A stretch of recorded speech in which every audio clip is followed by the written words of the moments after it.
길 위에서 전생의 사연들. 여러 생을 윤회한 원시리는 전생에 엄청나게 수행한 수행자였으므로 현생에 수행하고자 나선 것은 어쩌면 아주 자연스러운 일이었다. 의상대사, 진표율사, 임진왜란 당시의 외장사야가 가 대표적인 몇몇 생들이었다. 의상대사는 신라 화엄종의 개창자다. 당나라에 유학해 불교학을 엄밀히 공부한 후 돌아와 신라 땅의 불교를 중흥시킨 분이기도 하다. 원효 스님과 함께 한국 불교의 큰 스승으로 추앙받고 있다. 그런 그도 출가 전엔 사냥도 하곤 했다. 그랬어 그 업이 무서우리만치 정확하게 남았다는 걸 원시리는 직접 체험을 하게 됨으로써 알게 되었다. 원시리의 첫 만행이었던 달마산 이황사 산신각에서 용을 보았을 때부터 그런 조짐이 보였다. 그곳은 의상대사의 수도터였다. 그래도 미심쩍어서 원시리는 의상대사인 증거를 달라 고했다가 어느 날 바깥 부엌에서 나뭇가지에 걸려 넘어지는 순간 목이 탁 꺼기는 고통을 받게 되었다. 그날 통증이 너무 심해 잠을 거의 자지 못했다. 1시간도 견디기 어려울 만큼 통증이 계속되자 원시리는 다음 날이 일요일인데도 불구하고 지압소에 연락해 치료를 받아야만 했다. 그런데 집에서 쉬는 분을 불러내어 치료를 받고는 거짓말처럼 바로 나았다. 이게 바로 전생의 의상대사라는 증거라고 명상 중에 소리가 들렸다. 내가 왜 이런 일을 당했지? 이게 왜 의상대사의 증거지? 의상대사는 출가하기 전 왕족이자 화랑으로 사냥을 즐겨 했는데 그때 사슴의 목을 활로 쏜 넙이 남아있었던 것이었다. 원실이 전생에 진표율사인 때도 있었다. 시기의 차이는 크게 나지 않지만 진표는 의상 이후 통일신라의 대율사였다. 원시리는 출가 후 한때 변산반도의 부사의방에서 수행한 적이 있었다. 전라도 장수에 사는 아는 분에게 미리 답사를 부탁해 놓은 터였다. 변산 부사의방 안내 좀 해주세요. 거길 꼭 가야겠어요. 언제요? 이번 추석에요. 루트 좀 알아봐 주세요. 거긴 절벽 가운데쯤이라 길이 정말 험합니다. 군부대 쪽으로 가면 당일 돌아와야 하고 동네 사람들이 알려준 길로 가면 다음날 와도 된답니다. 철야기도 할 수 있어요? 예, 아무 염려 마세요. 2012년 추석 전날 원시리는 능가산 정상의 의상봉 절벽을 타고 어렵게 내려가고 있었다. 고요하고 바람 한 점 없는 태풍전야. 날은 흐려 달은 잘 보이지 않았다. 어둠에 잠긴 산등성이들이 아스라이 떠가는 듯 했다. 부사의 방? 원시리는 그 옛날 진표율사가 앉았던 그 자리에 앉아 가부좌를 틀고 명상에 들었다. 얼마나 지났을까?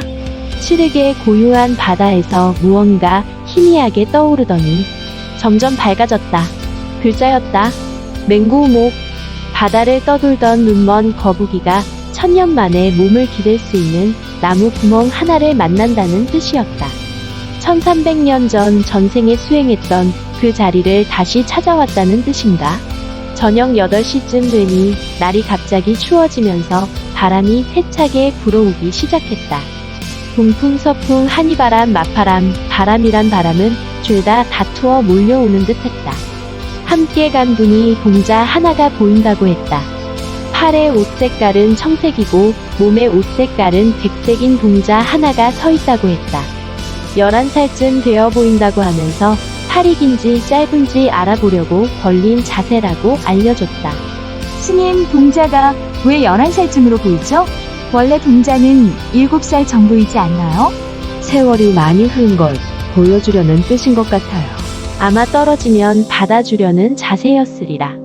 옛날 진표율사가 절벽 수행 중 뜻대로 되지 않아 몸을 던져 한 점 꽃잎처럼 떨어져 내릴 때 받아주었다던 그 청의 동자인가?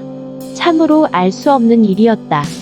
한밤중이 되어 잠든 그분에게 침낭을 덮어주고 원시리는 두터운 점퍼를 껴입은 채 명상에 잠겼다. 다음날 새벽 3시쯤 되었으리라. 흐리던 하늘이 개이고 갑자기 드라마에서 본 장금이처럼 머리를 한 어떤 분이 권속을 데리고 원실이 눈앞에 나타났다. 명상 중이 아니라 눈을 뜨고 있는데 보였다. 꿈속이 아니라 실제였다. 환영도 아니었다. 미륵방과 사유상 조각상 비슷했는데 머리 장식 부분이 마치 납작한 모자를 쓰고 있는 듯했다.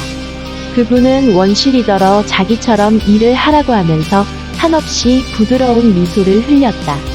그리고 한참을 있다가 홀연 사라졌다. 새벽 4시 반이 되어서 원실이는 가시 갔던 분과 함께 부사의방을 떠나 밧줄을 잡고 절벽을 올라왔다. 내려갈 때보다 더 힘들고 무서웠다. 차에 타자마자 빗방울이 하나씩 유리창에 떨어지더니 갑자기 비가 폭포수처럼 쏟아지기 시작했다. 조금만 늦게 올라왔어도 크게 위험할 뻔했다. 휴, 안도하면서 변산반도를 달려오고 있었다. 그때 오빠에게서 전화가 왔다. 아침 6시 반? 오빠, 이른 새벽에 무슨 일이세요? 원실아, 새벽에 아버지가 고향에 가신다고 나타났어. 옷도 새 양복에 수염도 기르고 키도 훌쩍 큰 모습으로 나타났어. 원실이는 그 말을 듣는 순간 고향이 무슨 뜻인지를 알고 감격에 눈물을 흘렸다. 돌아가시고 나서 원실이와 함께 수행하시던 아버지. 그 아버지가 마침내 마음의 고향에 가신 것이었다. 이미 스프리 언덕에 오르셨다는 것 아닌가. 어떻게 보면 부사의방에서 보았던 그분이 아버지의 소식을 먼저 전해주신 게 아니었을까. 이틀 뒤에 알고 보니 원실이가 보았던 그분은 미륵불이었다.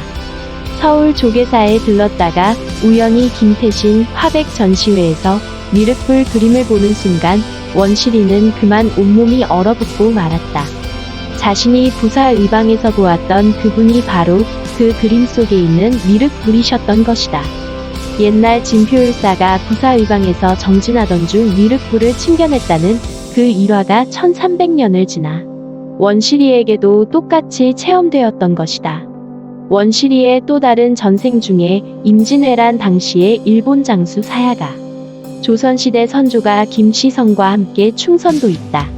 일본 전국시대를 평정한 도요토미 히데요시에게 심적으로 굴복하지 않은 다수의 다이묘들이 조선 정벌 전쟁에 동원되었고, 이들은 바다를 건너 오자마자 조선에 투항하여 같은 외인들과 싸웠다. 사야가도 그들 중 한 사람이다. 원실이는 도인을 찾아다닐 적에 전생을 체험하는 곳에 가서 자신의 입으로 직접 본인이 사야가라 했고 일본 외장이라고 했다. 그리고 나서 6개월 후 TV에서 사야가에 대한 다큐를 보고 깜짝 놀랐다. 잊고 있던 그 이름이 실제 역사 인물이었던 것이다. 사야가가 22살 때 조선에 와서 어떤 마을을 습격했는데 마을은 텅 비어 있고 늙은 아버지를 업은 한 젊은이가 산을 오르는 것을 보았다. 일본에서는 상상할 수 없는 모습이었다. 사야가는 이런 평화로운 나라를 절대 침범할 수 없다고 생각하고 투항했다. 의로운 삶을 살았던 사야가. 그리고 그 인연으로 현생의 원실이에게 옮겨왔으니 그 뜻을 이어 지금 수행 정진하는 게 아닐까.